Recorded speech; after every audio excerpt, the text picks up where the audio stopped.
하나님 말씀은 신명기 16장 9절로 12절 말씀입니다. 구약성경 287페이지입니다.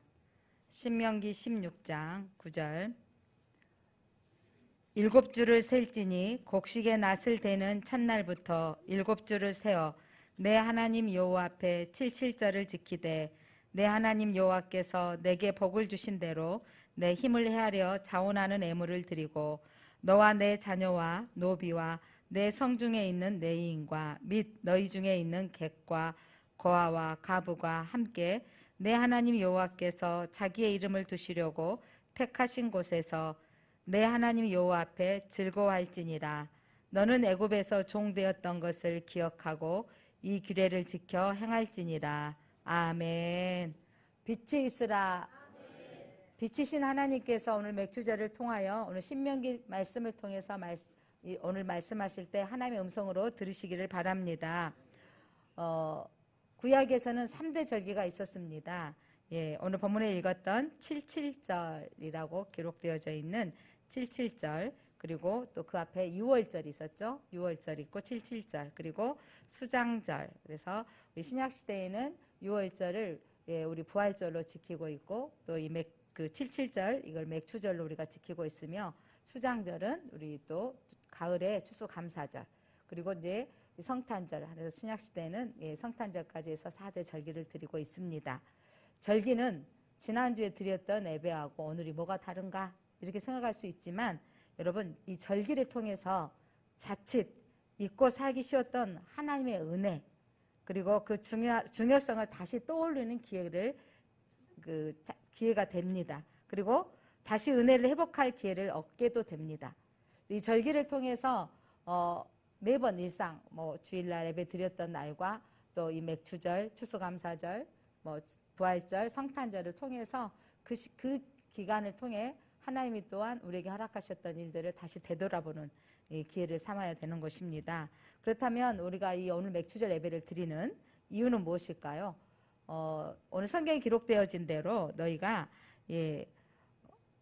일곱 줄을 셀지니, 어느 때부터 일곱 줄을 세냐면 6월절을 드리고 나서 그때부터 일곱 주, 그러니까 일주에 7일에 일곱 줄을 세니까 77, 49일, 그러니까 49, 77절이라고 하는데, 그때 너희가 이 77절을 뭐냐면 그때 곡식의 낫을 대는 첫날부터 일곱 줄을 세워. 그러니까 그렇게 일곱 줄을 세워서 곡식을 거두어 된 추수에 대한 감사를 드리는, 첫 것을 드렸던 첫날부터 그리고 일곱 주 동안 곡식을 거두어서 하나님께서 주셨습니다라는 1차적으로는 수확에 대한 감사 절기이기도 합니다. 그리고 신약시대에 살고 있는 우리에게는 우리 자신의 삶 전체를 지켜주신 하나님 은혜에 대한 감사의 시간입니다. 그리고 우리를 구원하신 은혜에 대한 감사의 고백이기도 합니다. 그래서 지금까지 지켜주시고 인도하신 은혜에 대한 감사의 표시의 날입니다. 늘 감사하지만 또 이 보림 농사, 밀 농사를 지내고 하나님께 우리의 수확을 감사합니다라는 의미가 있다면, 우리에게 상반기 동안 지켜주신 하나님께 감사드리는 의미를 가지고 있습니다. 그래서 오늘 방금 읽었던 9절 말씀 보니까 일곱 줄을 셀지니 곡식의 낫을 대는 첫날부터 일곱 줄을 세어라고 그랬죠. 그래서 77, 49일째 그 다음 날 드리는 절기인데, 곡물을 추수하는 날이기도 합니다. 그러니까 그 최종 하나님 추수해서 감사를 드리는 날. 그래서 신명기 16장 오늘 방금 읽었던 9절부터 16절은 이 맥추절에 대한 설명을 아주 잘 표현하고 있습니다. 자, 맥추절은 밀과 보리 농사를 지어 첫 열매를 거둔 후에 감사함으로 드리는 절기입니다. 그리고 여호와 하나님께서 백성들의 필요를 채워주셔서, 그러니까 이 농사를 짓는 농경 시대에 하나님이 적당한 비를 주시고 또 적당한 빛을 주시고 햇볕을 주시고, 그래서 수확하게 하셨던 것이 하나님의 은혜입니다라고 고백하는 거죠. 결국 이거는 우리 먹는 것은 생명과 연관지어 줄 수 있습니다. 그래서 백성들의 필요를 채워주시고 그들의 생명을 유지할 수 있도록 먹을 것을 채워주신 하나님께 감사하는 기념절기입니다. 자, 이 맥추절은 사실 오늘 이 신명기 16장에서는 하나님 말씀하셨을 때는 가나안 땅을 앞두고 있는 상황이에요. 너희가 그 땅에 들어가거든 맥추절을 지키라라는 거예요. 광야의 40년 동안은 농사를 지으지 못했습니다. 40년 동안 아침에 하나님께서 날마다 먹을 만나를 내려주셨고 또 메추라기 고기를 보내주셔서 그들이 40일 동안은 농사를 짓지 않았는데도 먹을 수 있도록 하나님이 채워주신 거예요. 이게 광야의 생활의 놀라운 은혜이죠. 그들이 씨 뿌리지 않고 하나님께서 하늘에서 공급해 주시는 만나를 먹고 살았습니다.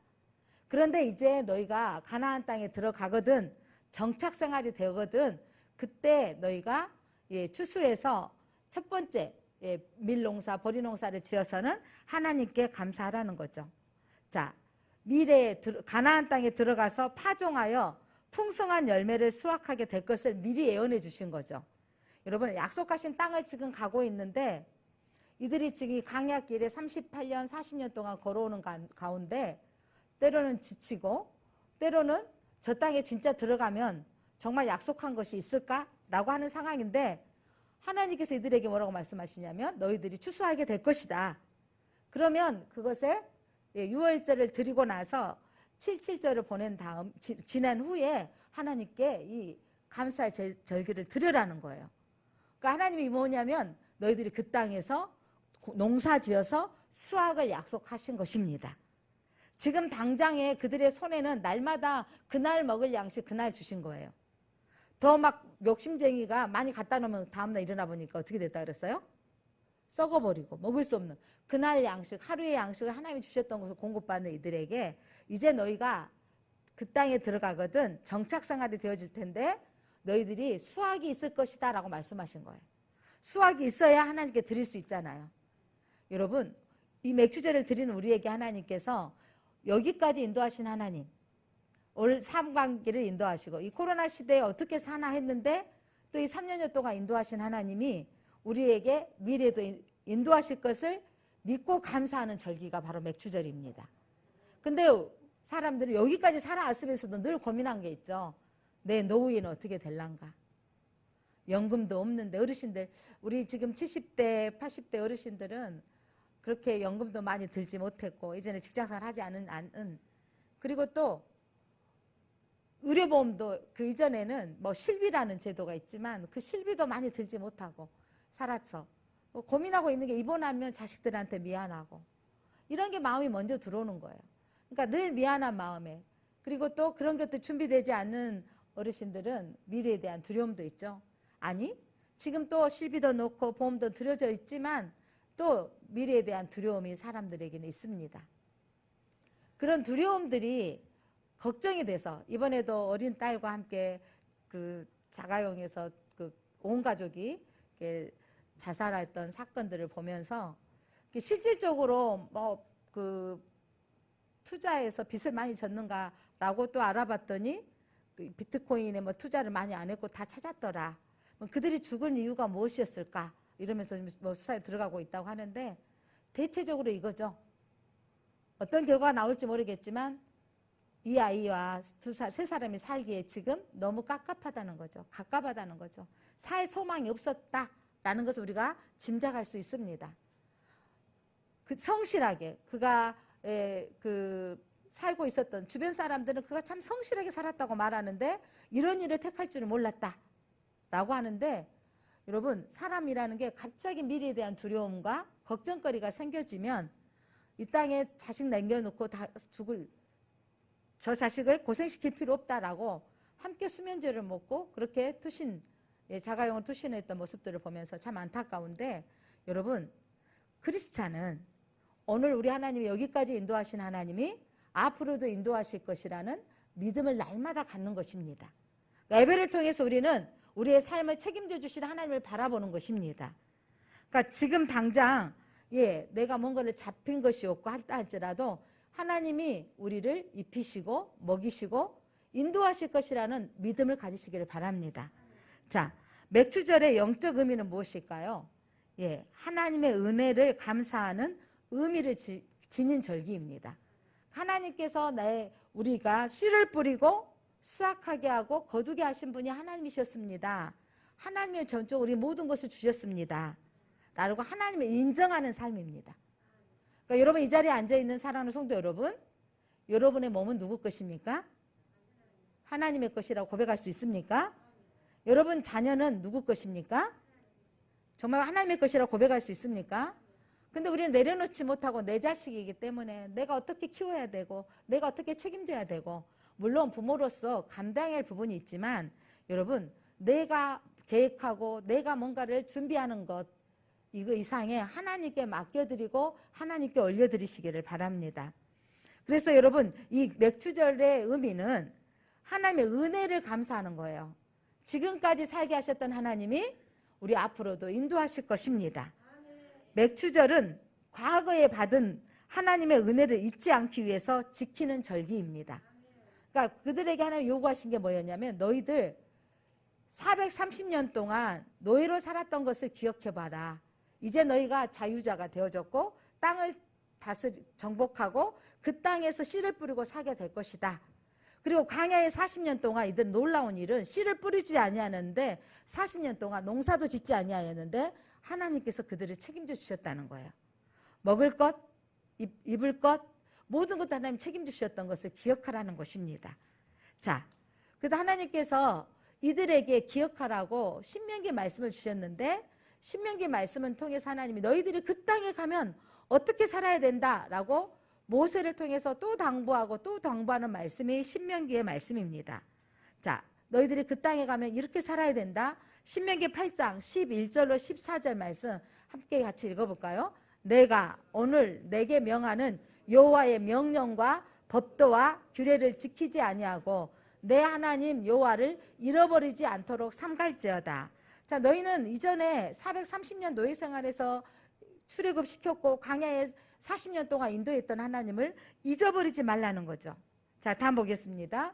너가 먹어서 배부르고 아름다운 집을 짓고 거주하게 되며 그 땅에 들어가면 아름다운 집도 짓고 거주하게 될 터인데, 자, 그때 또 내 소와 양이 번성하며 내 은금이 증식되며 내 소유가 다 풍부하게 될 때에, 이때가 중요한 거예요. 우리 모든 것을 가지고 내가 하나님 이렇게 많은 것을 주었고 이렇게 많은 것을 얻게 되어졌을 때, 자, 그 다음 보겠습니다. 내 마음이 교만하여 내 하나님 여호와를 잊어버릴까 염려하노라. 여호와는 너를 애굽 땅 종되었던 집에서 이끌어내시고, 하나님은 우리의 본성을 아는 거예요. 여러분, 우리는 이런 거죠. 내가 어떻게 모았는데 그 돈을 한순간에 잃어버릴 수 있어. 내가 어떻게 너희를 키웠는데, 내가 드러나는 거죠. 진급하고 사업이 잘 되고 번성할 때 사람들이 박수와 지지를 할 때, 그때 내 공로를 인정하기보다는 하나님의 공로를 인정해야 되는 것입니다. 다니엘서 보니까 느부갓네살 왕이, 여러분, 다니엘에게 그가 꿈을 꾸는 걸 해석해 주잖아요. 큰 나무가 있는데, 하늘을 닿을 만큼 큰 나무가 있는데 그곳에 새도 깃들고 짐승도 깃들고 사람들이 그곳에서 많은 열매를 먹고 누린다라는 거죠. 이 모든 것을 누리는데 그때 한 사람이 나타나서 이것들을 베어버리고 그것들을 다 사라지게 만들 때가 올 것입니다. 그때 이르기 전에 회개하십시오라고 하는데, 느부갓네살이 그렇지 않는 거예요. 그 말을 듣고도 그렇게 깨달지 못하고 있다가 자기가 통치한 나라, 자기가 다스린 모든 나라들, 여러 나라 바벨론에 어마어마한 대제국을 이루었으니 엄청나죠. 그리고 자기가 야, 내 나라다, 이건 내가 다 정복한 거야 라고 하는 그날, 그 순간 그가 짐승같이 모습이 변화버려요. 예언되어지로 모든 모습이, 머리가 짐승처럼 변하고 모든 모습 짐승처럼 밖에서 1년 동안 짐승처럼 살게 되어집니다. 그리고 나서 깨달은 후에 그가 다시 왕위로 복직됐을 때 모든 사람들이 자기를 이제 짐승처럼 취급하고 인정하지 않을 때서야 비로소 이게 내가 통치한다고 되는 내 나라가 아니었구나, 이 나라의 주인은 하나님이셨구나, 이방인의 바벨론 왕이 깨달은 후에야 그가 다시 복직하게 되어졌고 그는 하나님을 찬양하게 되어집니다. 사랑하는 성도 여러분, 잃어버리고 후회할 것이 아니라 잘 되어지고 형통할 때 하나님을 인정하시기 바랍니다. 그때 교만하지 않고 하나님이 주셨습니다. 그러니까 너희들이 그 땅에 가면 씨를 뿌리고 수확하게 되어지고 집도 짓고 은과 금도 갖게 되어지고 풍요로워질 것을 약속하셨어요. 하나님 한국교회 많은 우리 기독교의 믿음의 선배님들이 기도해 왔습니다. 이 땅에 복을 주시옵소서. 이 땅에 경제적인 부흥을 주시옵소서. 한국 어마어마한 이 부여를 누리고 있습니다. 그런데 이때 교만해져 버리고 하나님을 떠나버리는 많은 사람들, 하나님이 아시는 거죠. 여러분, 인생은 뭔가 잘 되면 내가가 했다고 드러나게 되어 있는 거예요. 여러분, 이제 계시록의 말씀에 흰말 탄 자, 인이 떼어질 때 흰말 탄 자 첫 번째 인은요, 적그리스도인이거든요. 여러분, 놀라운 것은요, 흰말을 타고 사람을 속이는 거예요. 내가 메시아다. 이게 바로 이만이고 문서병인데, 여러분, 놀라운 건요, 여러분, 어떤 일이 일어난 줄 아세요? 그 신천지가 모여서 엄청난 총회를 열고 체육관에 빌려서 사람들 모일 때 이만희가 뭘 타고 나온 줄 아세요? 흰말을 타고, 예, 저기 그 경기장에 쫙 들어서니까 사람들이 우레와 같은 박수를 치고 성경대로 하고 있는 거예요. 근데 저는 본 적이 없는데, 김정은이도 그들이 무슨 김 아버지였던가? 그 아버지도 뭐냐면, 북한에서도 그 대표라고 해야 돼, 뭐라고 해야 돼요? 신발을 타고 나타났대요. 사람의 본성에는요, 사람들 앞에 내가 이 나라의 왕이다. 내가 이 나라의 이만희도 너에게 이 총회의 총장이다. 이런 것들을 드러낸 거죠. 사람은 이상하게 뭔가가 올라가면 자기를 드러내고 싶어 하는 거예요. 그게 인생의 본성인 것 같아요. 하나님 너무도 아시기 때문에 너희들이 그 땅에 들어가거든 교만하지 말라 그러신 거예요. 이 땅에 살아가는 날, 오늘 자기의 삶을, 여러분, 이 정도면 만족할 것 같은데 사람은 만족하지 않아요. 그런데도 불구하고 내가 거두었던 성과를 내가 한 거다, 내가 이룰 것이다, 하나님 말씀하시는 거죠. 오늘 이 맥주제를 보내면서 너희들이 앞으로 하나님 더 부여를 약속해 주시는 거예요. 너희들이 더 잘 될 것을 약속해 주시는 거예요. 그런데 그때 뭐 하지 말아라? 교만하지 말아라. 이 모든 너에게 풍부하게 하시고, 예, 너희 소유가 많아질 때 교만하여 하나님을 잊어버릴까 염려한다라고 하나님 말씀하셨어요. 자, 그렇다면 오늘 말씀처럼 우리가 먹거리가 풍성해지고 좋은 집에 살고 재물이 풍부해지고 내가 이 정도면 됐어라고 올라갔을 때 교만함으로 하나님 앞에 범죄하지 맙시다. 하나님의 은혜였습니다. 하나님이 주셨습니다. 하나님이 하게 하셨습니다. 끝까지 우리는 겸손함으로 나아가야 됩니다. 선줄로 생각하는 자는 넘어질까 조심하라. 하나님 오늘 또 말씀하십니다. 내가 이 정도 살면 됐어라고 생각했던 그 순간, 여러분, 주님이 이 정도라고 말씀하지 않으세요. 여러분, 하나님은 여러분들에게 더 금은 보화를 더하게 될 것이며 너에게 더 풍부하게 되어질 것이며 하나님이 너희 먹을 것이가 풍성해질 것이며 라고 언약하십니다.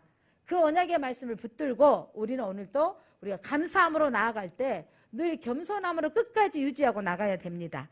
자, 신명기의 18장 17절로 18절 이어서 하나님 말씀하신 말씀 보겠습니다. 그러나 너가 마음에 이르기를 내 능력과 내 손의 힘으로 내가 이 재물을 얻었다 말할 것이라. 인생은 자기가 했다고 말한다는 거죠. 너무 열심히 공부하고 막 하신 분들 보면 내가 했다고 할 수 있는 거예요. 잘 나갈수록 그래서 범죄하기 쉽더라고요. 안 나가고 어렵고 힘들수록 주님 바라볼 때가 믿음의 겸손함이 있더라고요. 근데 내가 잘 나가고 사람들의 지지를 받았을 때 그때 내 손으로 뭔가를 했다고 할 때 이때가 조심해야 되는 것입니다. 자, 그때 너의 하나님을 기억하라. 그가 너에게 재물 얻을 능력을 주셨습니다. 아멘. 재물 얻을 능력을 받으시기 바랍니다. 여러분, 하나님이 주신 이 재물 얻을 능력은 하나님이 주셔야 돼요.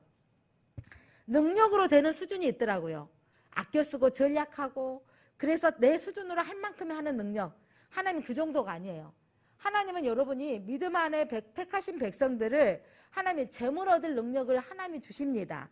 그런데 그때 이거를 누가 주셨다고 말해야 되냐면 하나님이 주셨습니다 라고 고백해야 돼요. 하나님이 주셨습니다.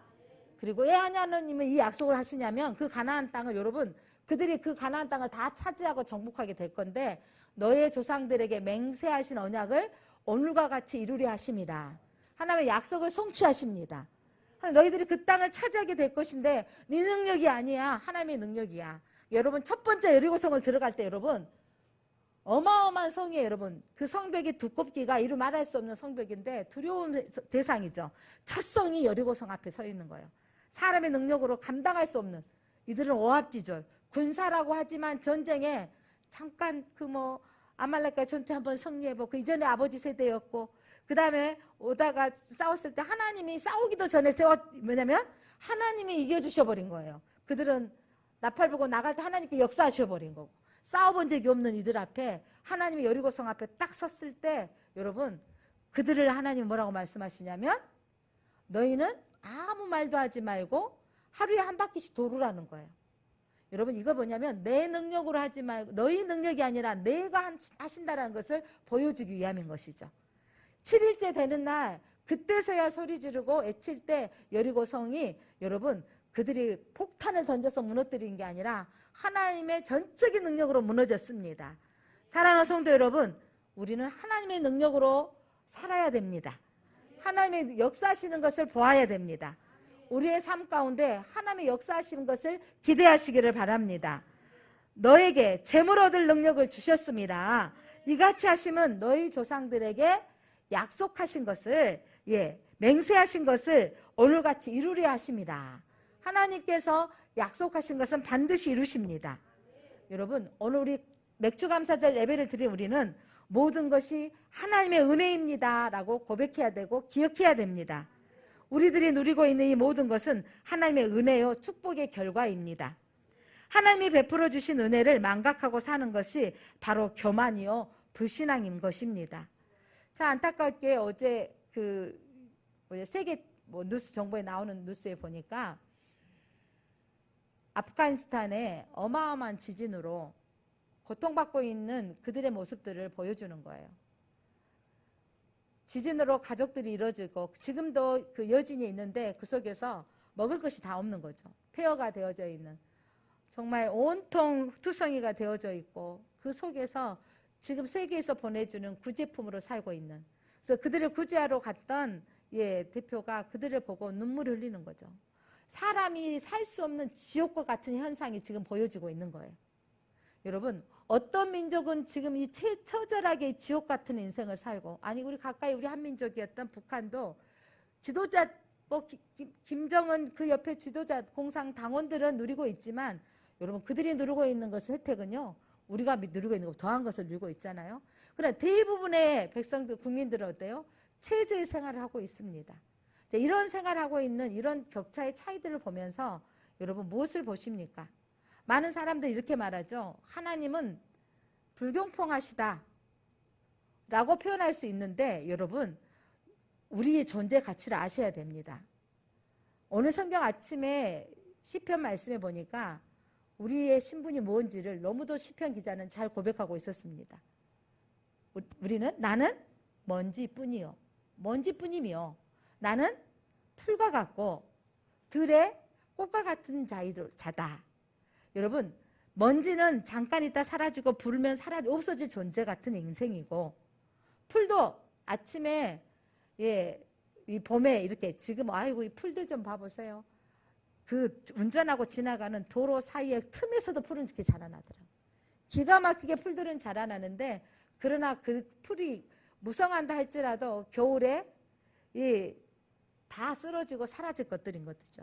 들의 꽃들을 보아라. 그 인생 화려하지만 몇 날이 못 되어서 사라질 것들입니다. 우리는 풀과 같고 들의 꽃과 같고 먼지와 같은 인생인 걸 인정하십니까? 우리 할아버지 기억하십니까? 여러분의 할아버지들을 그분들이 먼지와 같이 풀과 같이 들의 꽃과 같이 사시다가 그들은 사라졌습니다. 우리도 지금 여러분 100세 시대지만 우리도 사라질 인생들입니다. 그렇게 풀처럼 세잔해질 것이고 꽃처럼 시들어질 것들이고 우리가 가치 없는 인생, 여러분 아담 이후의 모든 인생은 여러분 하나님께서 내어버려 둘 인생들이었습니다. 그런데 하나님이 그 중에서 택하여 주셔서 하나님이 우리를 지명하여 불러 너는 내 것이다. 너는 존귀한 자다. 너는 내 딸이다. 너는 내 아들이다. 너는 거룩한 백성이다. 너는 예배자다라고 부르신 거죠. 하나님이 존귀하게 여겨주신 거예요. 여러분 이게 복인 것입니다. 우리에게 인생에 다 우리도 그렇게 우리 대한민국도 그 아프가니스탄처럼 비할 데 없는 최저 빈민국가였지만 이 땅에 복음이 들어왔고 이 땅에 많은 기독교인 우리 믿음의 선진들이 하나님 앞에 부르짖고 기도했던 것입니다. 이 땅을 긍휼히 여겨 주옵소서. 하나님 이 땅이 복음의 땅이 되게 하옵소서. 이 땅이 소망의 땅이 되게 하옵소서. 그렇게 선교사님들에게 받아들였던 이 복음을 통해서 기도했던 그 기도에 응답되는 이 세대들의 우리의 신앙들, 3세대 우리의 신앙이 어떻게 되고 있는지 우리가 읽었다. 우리가 교만해져 가고 있지 않는가 싶습니다. 사랑하는 성도 여러분, 우리가 누리고 있는 것은 믿음의 선진들의 선배들의 기도의 덕분인 걸 아십니까? 그렇다면 오늘날 우리가 어떻게 기도해야 될까요? 오늘 우리가 우리의 믿음의 후손들이 이 믿음의 땅을 지켜가며 하나님이 이 복을 누릴 수 있도록 하나님께 감사하는 자손들이 되도록 기도해야 되는 것입니다. 하나님이 베풀어 주신 은혜를 망각하지 맙시다. 우리가 그렇게 하나 잃어버리고 내가 했다라고 하는 순간 우리는 교만이요 불신앙이 되는 것입니다.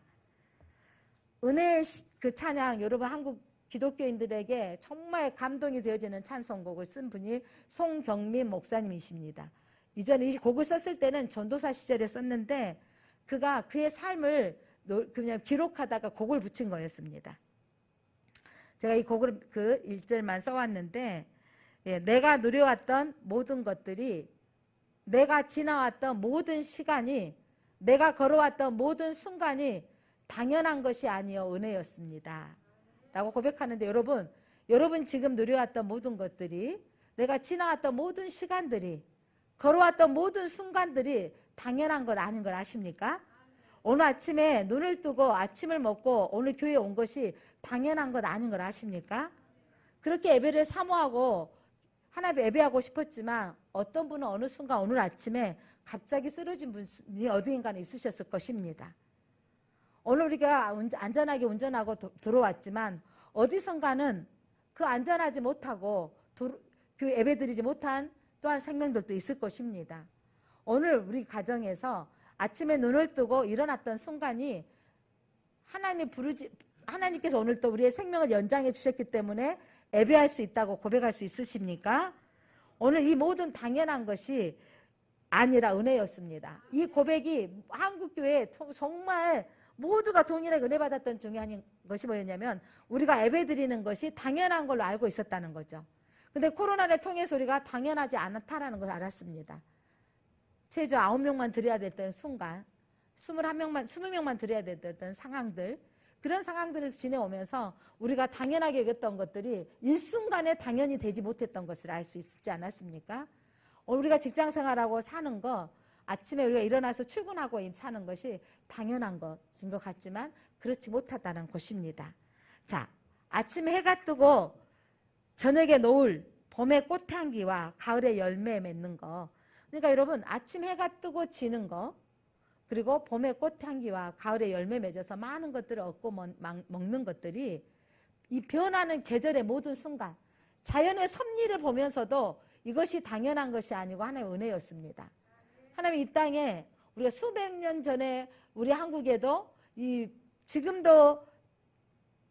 우리 한국의 지진에 안전할 수 없다고 하잖아요.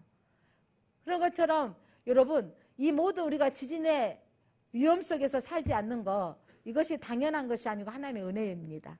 어느 순간에 어떤 이 지진이 일어날지 알 수 없다라는 거죠.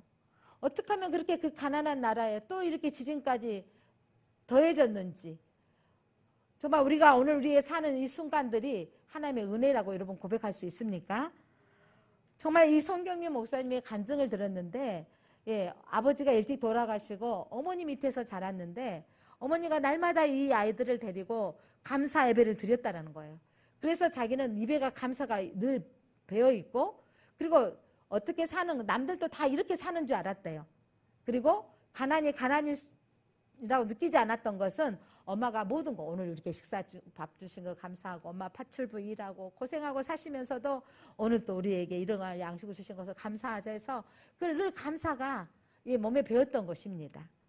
그런데 그가 이렇게 아침 해가 뜨고 지는 것까지도 하나님의 은혜입니다 고백할 수 있고, 꽃의 아름다운 향기를 나타내는 거, 열매를 맺게 하는 것도 보면서 아름다움을 볼 수 있는 거, 이게 바로 신앙의 성숙이라고 말씀드릴 수 있습니다. 사람 신앙이 성숙되지 못하면 환경이 다 환경 탓인 거예요. 탓만 하고 있는 거. 여러분의 인생 가운데 여러분 열쇠를 드리고 싶습니다. 여러분, 여러분의 인생 가운데 풀어지는 열쇠, 하나님이 약속하셨던, 하나님이 너희들에게 그 부유하게 될 하나님의 권세를 주신다고 말씀했는데 너희들이 재물 얻을 능력을 받기를 원하십니까? 그렇다면 여러분 감사해야 돼요. 여러분, 그 감사를 할 때 하나님께서 하나님 되어짐을 드러나게 되는 것입니다. 자, 하나님은 모든 것이 합력하여 선을 이루십니다. 때로는 더디게 하시고 때로는 실패를 경험하게 하셔서 하나님 우리를 겸손하게 만드시더라고요. 비록 우리가 볼 때 이해할 수 없는 일들이 생겨지고 받아들이기 어려운 일들이 생겨질 때가 있습니다. 그러나 이 모든 것 속에서 하나님께서 우리가 돌이켜보면 그 모든 것 속에 역사하시는 하나님의 세밀한 손길을 느낄 수 있습니다. 지금 당장에 뭔가가 정말 하늘에서 내려주는 복이 내려왔으면 좋겠지만 때로는 내 계획대로 안 되어지는 그 순간까지도 우리가 감사를 드렸으면 좋겠습니다. 자, 오늘 세 번째로 맥주절을 어떻게 지켜야 할까요? 10절 말씀 봤더니 받은 은혜대로 힘을 다하여 자원하는 예물을 드리라. 하나님이 내게 주신 은혜를 감사함으로 힘을 다하여서 내 스스로 하나님 앞에 감사 예물을 드리는 겁니다.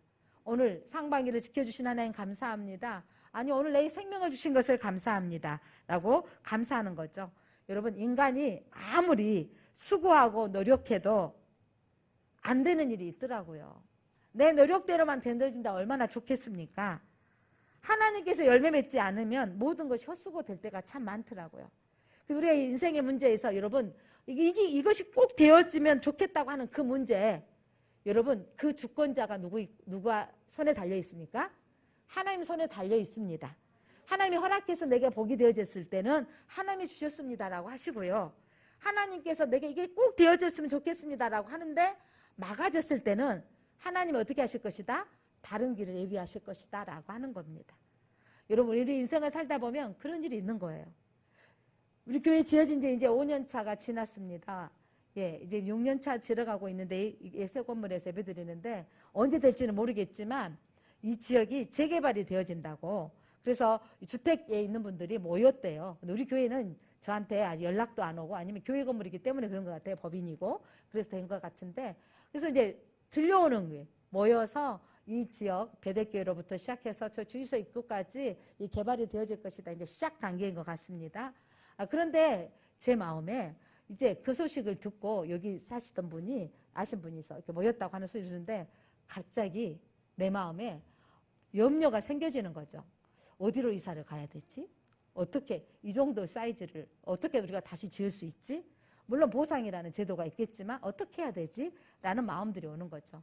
물론 하나님께서 가장 좋은 장소에 가장 적절하게 해주실 것이다 라고 믿는 믿음은 있지만 인생이라 사람 마음이라 또한 염려도 되어지더라고요. 그런데 누군가의 말을 한마디, 어떻게 될지는 알 수 없는 일이지만, 예, 한 분이 그러시는 거예요. 목사님, 우리는 이 지역의 딱 가장 중앙에, 여름밤 노른자인 거죠. 앞뒤 좌우에 딱 중앙에 있는데 우리 노른자이가 가만히 있으면 여기서 어떻게 하겠습니까? 그래서 한 분이 그러시는 거죠. 목사님, 이 교회를 우리는 갈 수 없다. 그러네, 이 교회를 지어주라. 근데 그 말이 생각났는데 저희 교회 아파트 옆에 어린이집이 크게 있었는데 거기에 아파트를 지으니까 옆에다가 더 멋지게 하나 지어준 어린이집을 본 적은 있습니다. 어떻게 할지 하나님은 우리는 우리 계획 넘어서 일하실 하나님이라고 생각이 들어집니다. 5년이 걸릴지 10년이 걸릴지는 알 수 없지만 이제 시작되어지고 있다는 이 상황 속에서 저는 기대합니다. 하나님이 더 좋은 곳으로 주실 것을, 하나님께서 우리가 감당할 수 있는 길로 허락해 주실 것을, 하나님께서 우리가 믿음으로 우리가 살고 기도할 때 이런 마음이 든 거죠. 하나님, 저는 순종하며 이 코로나 이후에 보내면서 어떻게 목회를 해야 되겠습니까? 라고 하면서 이제 매주마다 산기도를 가면서 하나님 앞에 하나님의 도우심을 구할 때 하나님 이게 도와주시려고 주시는 사인인가? 이런 생각도 하는데 하나님이 역사하실 줄 믿습니다. 자, 우리는 그러기 위해서 우리는 최선의 예배를 드리고 나가면 되는 겁니다. 최선의 예배는 뭐냐? 하나님께 감사하며 나가는 것입니다. 자, 그래서 맥주제를 지키는 것은 하나님을 인정하는 것입니다. 매주 예배를 드리는 것도 하나님이 인정하는 것이지만 이 절기를 통해서 모든 것이 하나님께로부터 주신 것입니다. 모든 것이 하나님의 은혜입니다라고 고백하는 것입니다. 그래서 이 하나님의 은혜의 감사로 예배들을 드리는 것이 바로 이 절기 예배이기도 합니다. 놀라운 일은요, 예수님은요 이 절기를 통해서 그대로 그의 사역을 일하신 거 아십니까? 6월절에 피를 발라야 되는데 뭘 어떤 피를 발라야 됐죠? 어린 양의 피를 바르셔야 되는데, 여러분 예수님이 십자가에 못 박히시는 때가 6월절에 못 박히신 거 아십니까? 그때 예수님 피 흘리시는 날이 바로 6월절 절기 있던 것을 아십니까?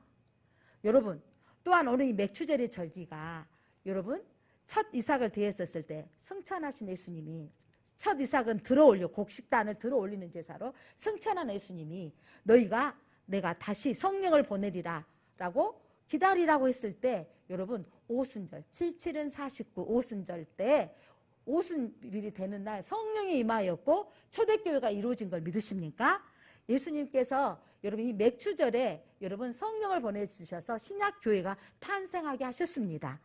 여러분 이 탄생한 교회가 지금 이 그때로부터 시작된 2000년의 역사 가운데 여기까지 한국교회 저와 여러분을 부르셔서 제1장로교회의 성도가 되게 하셨습니다. 사랑하는 성도 여러분, 우리의 삶은 우연이 없습니다. 우리들의 삶은 주님의 계획 안에 있습니다.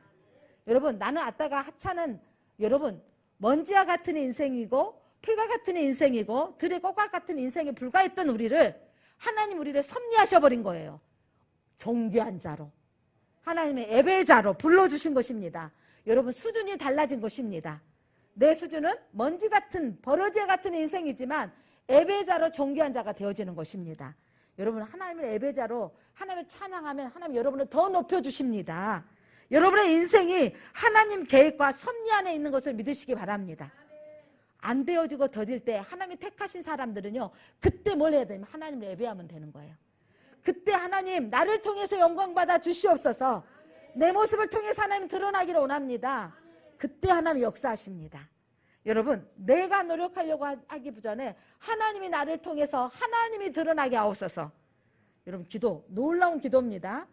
내 노력으로 되어지는 인생이 되지 않고 하나님이 나를 통해서 누가 드러나도록 하나님이 드러나게 하옵소서.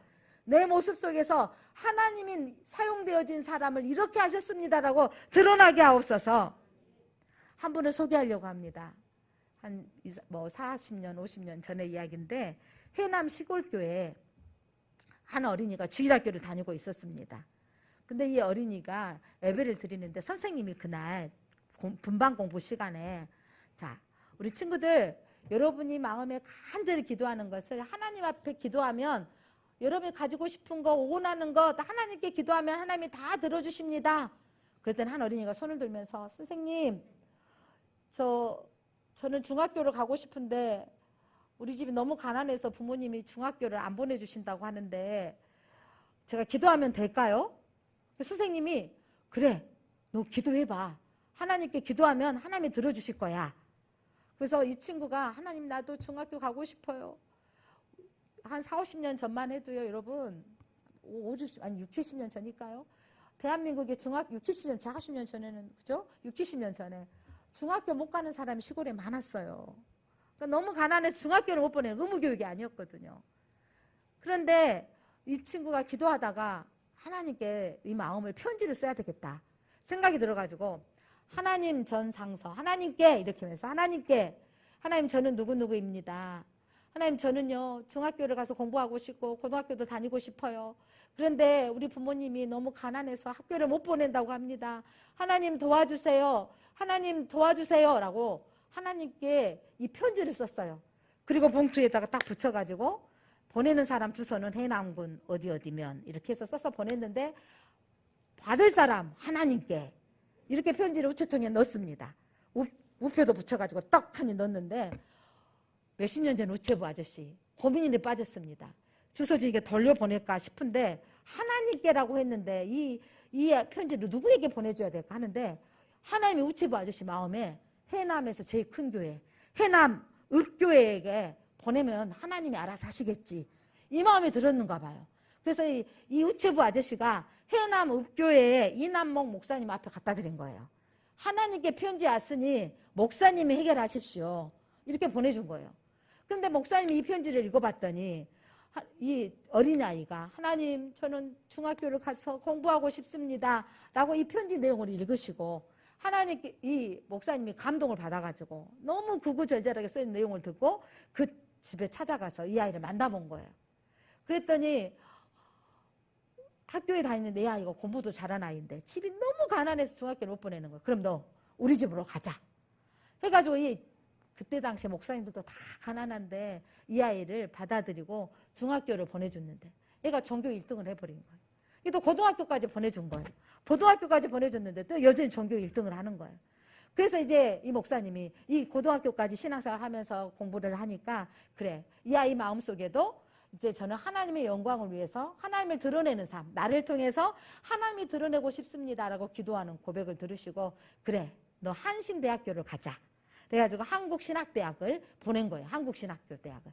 그래 보내서 근데 거기 가서 시험을 봤는데 공부를 잘해서 일반 대학 가도 공부를 잘하는 아이인데 전체 수석을 하고 들어간 거죠.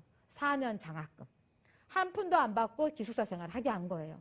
근데 여전히 졸업할 때쯤 되니까 계속해서 1등을 하는 거예요. 학교에서 회의가 이루어졌으면 이 사람을 키웁시다. 그래서 이 학생을 스위스 바벨 대학으로 유학까지 보내준 거예요. 학교에서 후원해서 유학을 보냈습니다.